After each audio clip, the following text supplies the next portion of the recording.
Jess is an 18-year-old patient who was admitted onto the postpartum ward after delivering a baby boy named George. Carly, a new grad nurse, has assigned Jess a patient for her day shift at the hospital. Upon arrival, Carly enters the patient's room to receive a bedside TOA from her fellow nurse, Isabel. After receiving TOA, Isabel leaves the room and returns to the nursing station to gather her belongings. Jess stops her attempt at breastfeeding, which allows Carly to further introduce herself to Jess and her boyfriend John.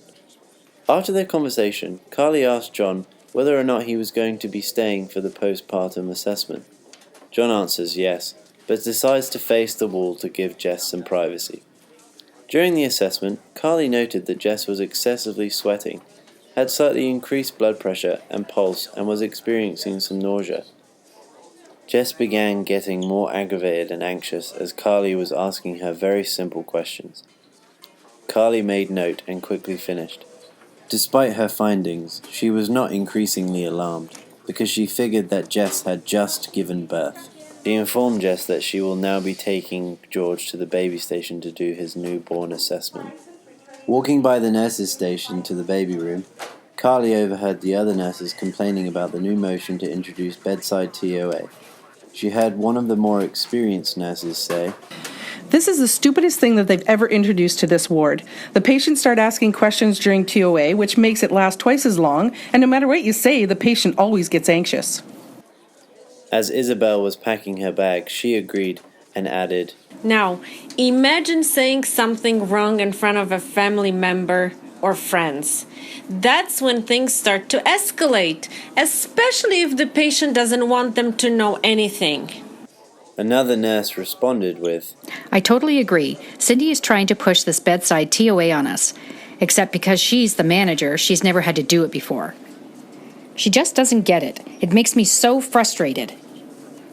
I don't understand why we had to change it anyways. Maybe when she's not around, we can just do the TOA like we used to do. Without adding any input, Carly continued towards the baby station. During the newborn assessment, George's symptoms were not looking good.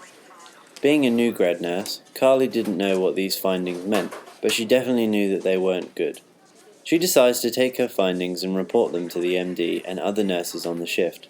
She begins by telling them, George had blotchy skin, some tremoring, increased breathing, all accompanied by excessive crying. I also noticed that the baby had been feeding poorly this morning.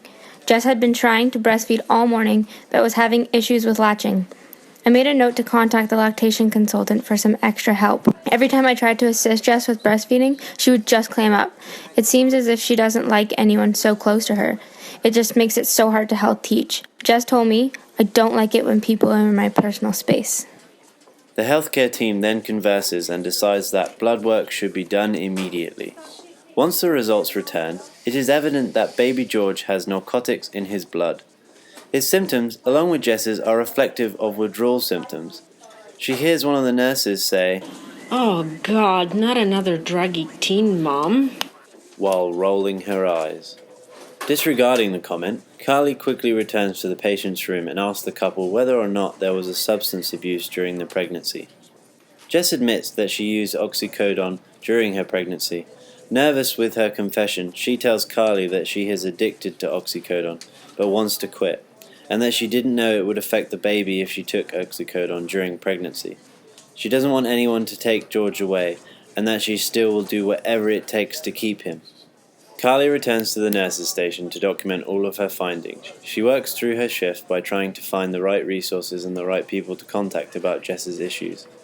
Carly felt so lost. She is completely torn because she wants to help Jess keep George and provide her with appropriate resources to get clean. She also feels so bad for George. He had no control of anything, yet he still feels the repercussions of his mother's actions. How is that fair? She doesn't know what to do. After a long shift of unsuccessfully providing health teaching and finding resources for Jess, Carly was ready to go home. Isabel returns for another night shift and comes up to Carly and says, Okay, let's go do this darn bedside TOA. You know, if you want, we can just do it here at the nurses' station. Carly responds with, Let's just try the bedside TOA. You know that Cindy won't be happy if we don't. As the two nurses enter Jess's room, they see a middle-aged woman sitting on the chair. She promptly introduces herself as John's mother. At that moment, Jess was getting frustrated with the attempting to breastfeed George.